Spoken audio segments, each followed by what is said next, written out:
बिस्मिल्लाहिर्रहमानिर्रहीम, अस्सलाम वालेकुम। खेलों की खबरों पर तबसरों और तस्वीरों से स्कोर के एक और प्रोग्राम के साथ सैयद याह्या हुसैनी आपकी खिदमत में हाजिर है। आईसीसी के इवेंट से कबल पाकिस्तान के ऐलान करदा स्क्वाड में तब्दीली कोई नई बात नहीं, इसीलिए इस मरतबा भी रिवायात को बरकरार रखा गया। पहले सिर्फ अखबारात या इलेक्ट्रॉनिक मीडिया के दबाव की बात की जाती थी, लेकिन सोशल मीडिया के बाद से हर क्रिकेट शायक सिलेक्शन पर अपनी राय देता है और कहीं ना कहीं इसका असर नज़र ज़रूर आता है।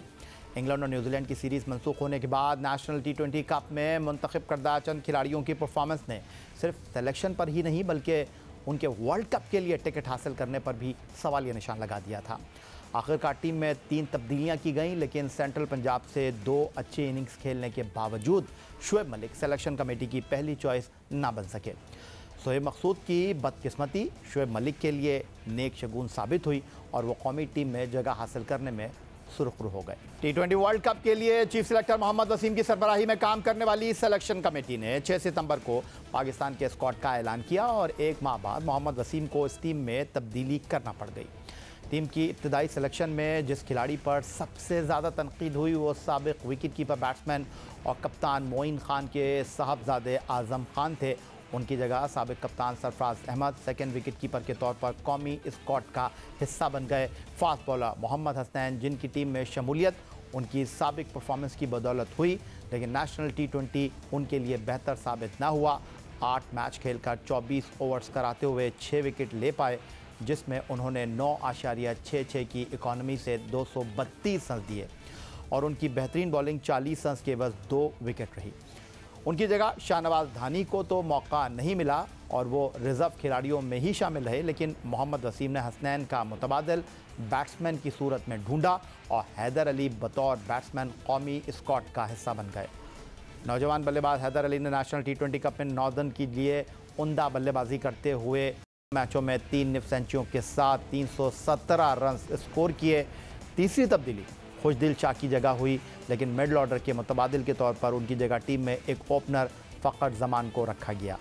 दिलचस्प बात यह है कि 10 सितंबर 2021 को स्कोर प्रोग्राम में शिरकत करते हुए मोहम्मद वसीम का कहना था कि टीम में मिडल ऑर्डर की जगह मिडल ऑर्डर को ही मुंतखब करना होता है। अगर कोई ओपनर ज़्यादा छक्के लगा रहा है तो उसको मिडल ऑर्डर की जगह पिक नहीं कर सकते। को रोल्स भी टीम के अंदर देखने हैं कि टीम के अंदर उस रोल की रिक्वायरमेंट क्या है। इस तरह तो देखिए, अगर आपने टॉप 5 परफॉर्मर्स रखने हैं तो वो हो सकता है आपके टॉप 5 आपके फिर बैट्समैन जो हैं वो ओपनर्स आ जाएंगे या आपके सारे मिडल ऑर्डर आ जाएंगे। तो यही तो चीज़ें हमने देखनी होती है कि कौन से रोल के लिए कौन सा बेस्ट सूटेबल बैट्समैन मौजूद है। देखें स्टैट्स, देखें आप स्टैट्स जो बता रहे हैं वो बीच में से पिक एंड चूज़ कर रहे हैं। मैं आपको बार बार कह रहा हूँ कि 5-6 नंबर की बात हो रही है यहाँ पे 3 और 4 नंबर की बात नहीं हो रही है। वहाँ पे आप कंपैरिजन फिर तो किसी ओपनर के आप छक्के देखेंगे तो वो शायद मिडिल ऑर्डर बैट्समैन से ज़्यादा नज़र आ जाएंगे, तो क्या वो ओपनर आपका 6 नंबर पे आ जाएगा? वो नहीं आएगा। तो वो जो आप मैचअप कर रहे हैं दैट्स नॉट द राइट। ये थे पाकिस्तान क्रिकेट बोर्ड की सिलेक्शन कमेटी के सरबराह मोहम्मद वसीम साहब। पहले कह रहे थे कि ओपनर की जगह ओपनर, मिडल ऑर्डर की जगह मिडल ऑर्डर, लेकिन अब जो हो रहा है इस पर तो हम सिर्फ इतना ही कह सकते हैं, मोहम्मद वसीम साहब आप ही अपनी अदाओं पे ज़रा गौर करें।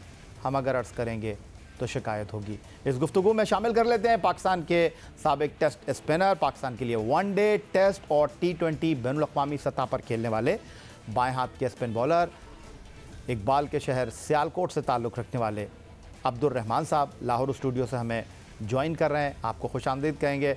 अब्दुल रहमान साहब, सीधा आपको गुफ्तगू में शामिल कर लेते हैं। चीफ सिलेक्टर मोहम्मद वसीम, जो थोड़ी देर पहले हम उनका एक क्लिप दिखा रहे थे, कह रहे थे कि मिडल ऑर्डर की जगह मिडल ऑर्डर, ओपनर की जगह ओपनर, आप क्या कहेंगे? मेरा जो अपनी राय है कि इनके पास अपना खुद का भी कोई फाइनल डिसीजन नहीं होता, लेकिन इनको खुद भी नहीं पता कि सिलेक्शन के क्राइटेरिया क्या है, और जो बातें आपने खुद कही हैं कि आप उन पे खुद भी अमल ना करें, तो इसमें प्लेयर का कोई कसूर नहीं होता, क्योंकि आप खुद भी एक प्लेटफॉर्म पे नहीं है। आपको 2 दिन के बाद आपकी कोई बात सुनने में आती है, अगले दिन आप उस डिसीजन को पीछे छोड़ के एक नई चीज़ कर लेते हैं। तो आप जब खुद कहते हैं कि ओपनर्स की जगह ओपनर और ये चीज़ें ऐसे होनी चाहिए, तो वो एक जगह नहीं हो रही। तो इसका जिम्मेदार कौन है, ये खुद है, उनसे खुद सिलेक्शन नहीं हो रही, लेकिन इसे पाकिस्तान टीम सफ़र करती है। लेकिन ऐसी चीज़ों पे वर्ल्ड कप से पहले ये चीज़ें होनी बहुत सी चीज़ों को क्रिएट कर लेती हैं। लेकिन पाकिस्तान को जो बहुत बड़ा नुकसान हुआ ना बिफोर वर्ल्ड कप, वो न्यूजीलैंड और इंग्लैंड की सीरीज थी आया भाई। अगर ये चीज़ें होती तो मेरे ख्याल में ये वर्ल्ड कप में और बहुत सारे प्लेयर्स की तब्दीलियाँ भी हो सकती थी, क्योंकि वो बहुत टफ सीरीज थी। दोनों टीमें वर्ल्ड क्लास टीमें थी, उनको खेलने के लिए बहुत सारी हमारी परफॉर्मेंसेस सामने आनी थी। तो बहुत सारे और भी सवालात सिलेक्शन कमेटी पे उठने थे, या जिन्होंने इनको सेलेक्ट किया, जो भी चीज़ें थी वो बड़ी खुल के वाज़ेह हो जानी थी। मैंने आपको पहले भी अर्ज़ की थी एक प्रोग्राम में कि इन्होंने इन दोनों सीरीज से पहले वर्ल्ड कप की टीम सेलेक्ट कर ली थी कि ये वर्ल्ड कप के लिए जाएंगे, लेकिन तब भी कहा था कि अभी 2 सीरीज़ के बाद डिसाइड होगा कि कौन वर्ल्ड कप के लिए जाएगा। लेकिन पाकिस्तान T20 जो डोमेस्टिक क्रिकेट है, इसने डिसाइड कर दिया कि हमें 4-5 चेंजिंग करनी पड़ी, और तब भी ये कहा था कि जो प्लेयर अनाउंस हुए हैं उनके लिए ये पाकिस्तान की डोमेस्टिक क्रिकेट एक ऐसी जगह है कि जितने भी लोग उनको क्रिटिसाइज़ करते हैं या नाम के साथ करते हैं, तो प्लेयर्स के पास एक ही चीज़ बचती है, वो है परफॉर्मेंसेज। जब आप ग्राउंड जाते हैं तो जो कोई बैट्समैन है या बॉलर है, उसने उस हिसाब से उसको परफॉर्म करके तो इन सबको बताना होता है कि I am the right man, मेरी सिलेक्शन ठीक है, मैं इस वजह से आया, मेरी ये परफॉर्मेंसेस थी। लेकिन अनफॉर्चुनेटली उनसे परफॉर्मेंस नहीं हुई, तो उनको आगे बहुत सारा चांस मिल सकता है। दे आर यंगस्टर, तो उनको दोबारा टीम में भी आ सकते हैं, उनके पास बहुत सारी अभी क्रिकेट बाकी है। तो let's see, hope for the best. अगर ऐसी चीज़ें बिफोर वर्ल्ड कप क्रिटिसाइज चीज़ें होंगी तो इससे टीम के ऊपर बहुत बुरा प्रेशर पड़ता है। तो अब्दुल रहमान साहब, एक बुनियादी सवाल आपसे मैं ये करना चाहूँगा, पाकिस्तान के लिए आप वर्ल्ड कप खेले, पाकिस्तान के लिए आप T20 वर्ल्ड कप खेले, ये जो टीम में तब्दीलियाँ हुई हैं, इस हवाले से लोग तो आवाज़ बुलंद कर रहे थे। जो इब्तदाई तौर पर टीम की सिलेक्शन हुई उस पर तहफ़्फ़ुज़ात मौजूद थे। अब जो टीम में तब्दीलियाँ हुई हैं, आपके बहुत ही बेहतरीन दोस्त शुएब मलिक साहब भी टीम का हिस्सा बन गए हैं, टीम में साबिक कप्तान सरफराज अहमद भी आ गए हैं, फ़खर जमान भी आ गए हैं, कोई रह गया है या आपके ख्याल में ये बेहतरीन टीम है? रह तो कोई नहीं गए दिए या भाई, ये सीनियर प्लेयर है। काफ़ी दफ़ा इस बात पे बात भी हुई है कि जब ऐसा बहुत बड़ा इवेंट आता है तो आप एकदम से नए लड़के को पिक नहीं कर सकते। अगर उनकी डोमेस्टिक में आउटस्टैंडिंग परफॉर्मेंसेस हैं, then you pick them from there. तो अगर आपकी उनकी परफॉर्मेंसेस लेस हैं, लेकिन आपके पास सीनियर्स प्लेयर PSL में, उसके अलावा डोमेस्टिक में कोई भी लीग खेलते हैं या पाकिस्तान की तरह से परफॉर्मेंसेस करते हैं, तो वर्ल्ड कप के लिए सीनियर्स प्लेयर बहुत ज़रूरी है टीम के साथ। अगर आपके 8 प्लेयर यंगस्टर खेलते हैं तो उनके साथ 2 प्लेयर्स ऐसे अराउंडिंग होने चाहिए कि जो उनको अंदर भी सिखा सके। कोई मुश्किल वक्त आता है, लेकिन यंग कप्तान होगा तो वो बाहर थोड़ी देखे या उसके को मशवरे के लिए अंदर नहीं आ सकते। तो उस वजह से उस मौके पे अगर अच्छा डिसीजन हो जाए तो टीम जीत सकती है, अगर बुरा डिसीजन हो जाए तो सारी टीम वहीं पे ही बैठ जाती है, आगे मैचों के लिए बहुत मुश्किल होता है। तो मेरे ख्याल में कि फ़खर भी बहुत फॉर्म में था, अच्छी पिकिंग है, पाकिस्तान के लिए काम आएगा। शुएब मलिक अभी भी परफॉर्म किया है तो उनकी पिकिंग हुई है, और बड़ी दुख की बात है कि शुएब मकसूद अनफिट हो गए हैं, लेकिन पाकिस्तान को इसका बहुत बड़ा लॉस है, क्योंकि शुएब मकसूद ऐसा प्लेयर है कि जो गेम चेंजर है, क्योंकि 10-12 बॉल में भी आपको 35-40 रन बना के दे सकता है। तो ये एक मैच चेंज कर सकता था, लेकिन उसकी इंजरी आ गई तो उसकी वजह से वो ड्रॉप हो गए। तो never mind, yes, cricket part of the game, ये चीज़ें चलती रहती हैं। लेकिन मेरे पॉइंट ऑफ व्यू से कि सीनियर्स का होना इस वर्ल्ड कप में, अगर कोई सीरीज हो तो उसमें यंगस्टर को आप भेज सकते हैं, तो वर्ल्ड कप में सीनियर्स का आना पाकिस्तान के लिए बहुत बेहतर साबित होगा इंशाल्लाह। ठीक हो गया। अब्दुल रहमान साहब हमारे साथ लाहौर स्टूडियो से जुड़े रहेंगे। प्रोग्राम में वक्त हुआ एक ब्रेक का, ब्रेक से वापस लौटेंगे तो मज़ीद गुफ्तगू करेंगे वर्ल्ड कप 2021, पाकिस्तान टीम में तब्दीलियाँ, टीम पाकिस्तान का मुस्तकबिल।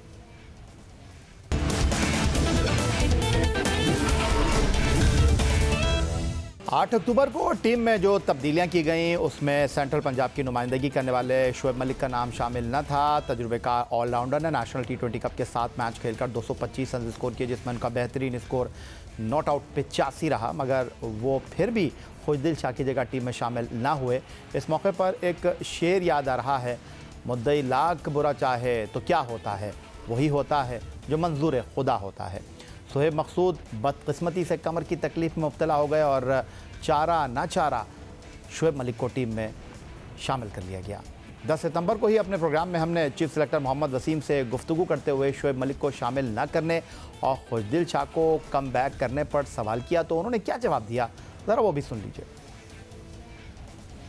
वसीम साहब मुझे ये बता दें कि 9 मैच खेलने वाले खुशदिल में आपको जो है नज़र आ गया तजुर्बा, लेकिन पाकिस्तान से कुछ 21 साल से खेलने वाले शोएब मलिक में आपको तजुर्बा नज़र नहीं आया? देखें, शोएब मलिक से मेरी बात भी हुई थी, वो खुद भी मानते हैं जी कि वो 5 और 6 नंबर के बैट्समैन नहीं है, और ये उनके अल्फाज से मेरे लिए कि इतने अरसे से मेरे साथ ये हो रहा है लेकिन मैं नीचे का बैट्समैन नहीं हूँ। शोएब मलिक की आपने बात की है, तो वो जो रोल उनके लिए टीम में हो सकता था वो था जो कि है मोहम्मद हफीज़ के पास, जो कि नंबर 4 पे खेलते हैं। तो आप मुझे खुद बता दें कि शोएब मलिक बेहतर ऑप्शन है या मोहम्मद हफीज़ बेहतर ऑप्शन है, कंसिडरिंग कि वो बॉलिंग में जो देते हैं टीम को।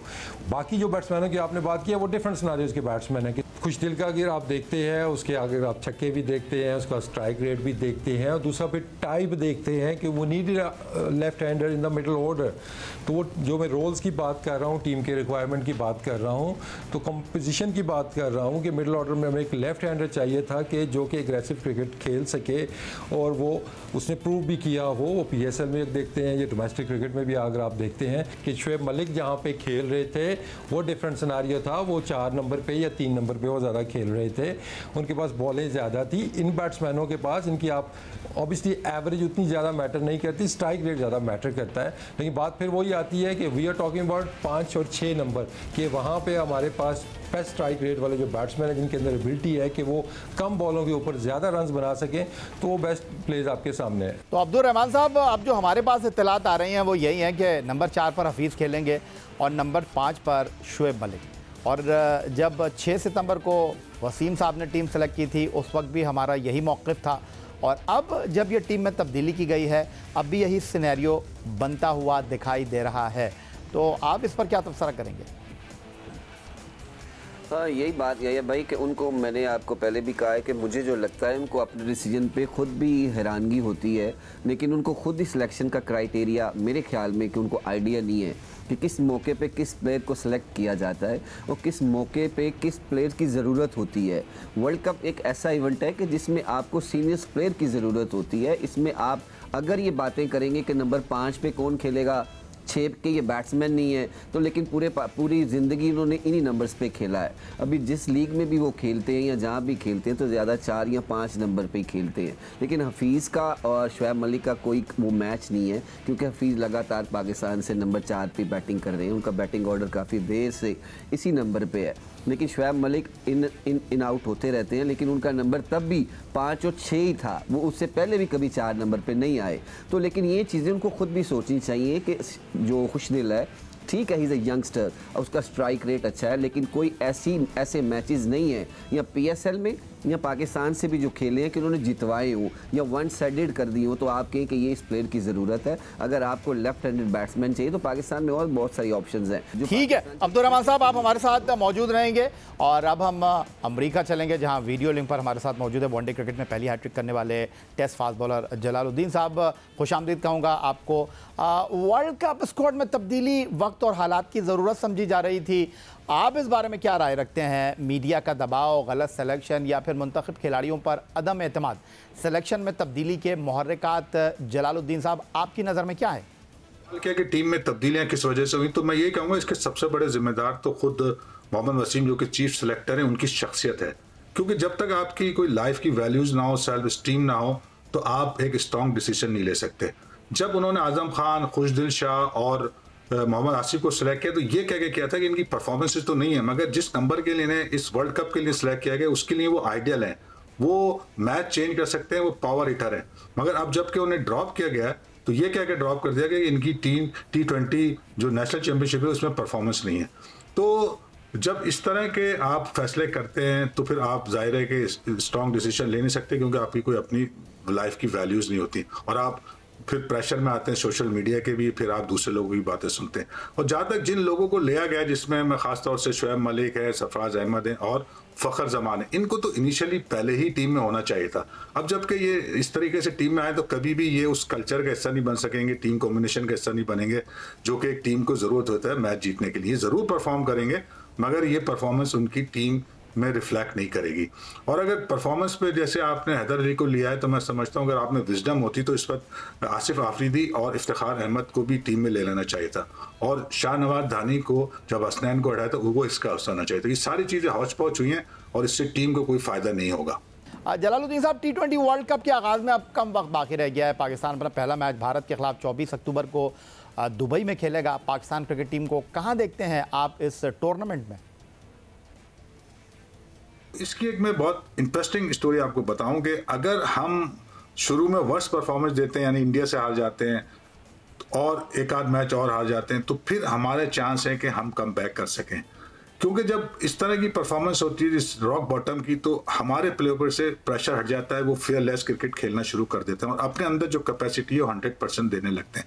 और इसकी मिसाल मैं आपको दे सकता हूं, जैसे 92 का वर्ल्ड कप था, हम बिल्कुल रॉक बॉटम में चले गए थे। इसी तरह जब 2017 की चैंपियनशिप थी, उसमें हम चैंपियंस ट्रॉफी में हमने पहले बहुत ख़राब खेला, फिर अच्छा खेलना शुरू किया। और इवन 2019 के वर्ल्ड कप में हमारे शुरू में बहुत ख़राब परफॉर्मेंस थी और फाइनली हम लास्ट 4 में तकरीबन आ गए थे और रन रेट से फिर ड्रॉप हुए थे।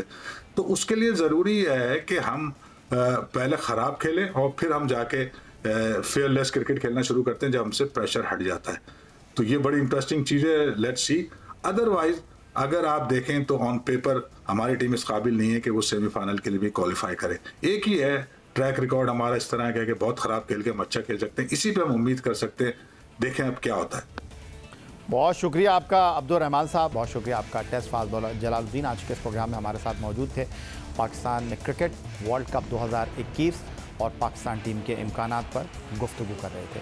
यही आज का हमारा प्रोग्राम था। ट्विटर पर आप हमें फॉलो कर सकते हैं, फेसबुक पर हमारा पेज score.geo, जहाँ जाकर आप इस प्रोग्राम की क्लिप्स एक बार फिर देख सकते हैं और आप हमें ईमेल कर सकते हैं, अपनी राय से आगाह कर सकते हैं score@geo.tv पर। इस दुआ, इस उम्मीद, इस तवक्को के साथ कि पाकिस्तान में खेलों खिलाड़ी तरक्की करते रहें। सैयद याह्या हुसैनी को स्कोर की पूरी टीम के साथ अगले प्रोग्राम तक के लिए इजाज़त दीजिए। अल्लाह हाफ़िज़।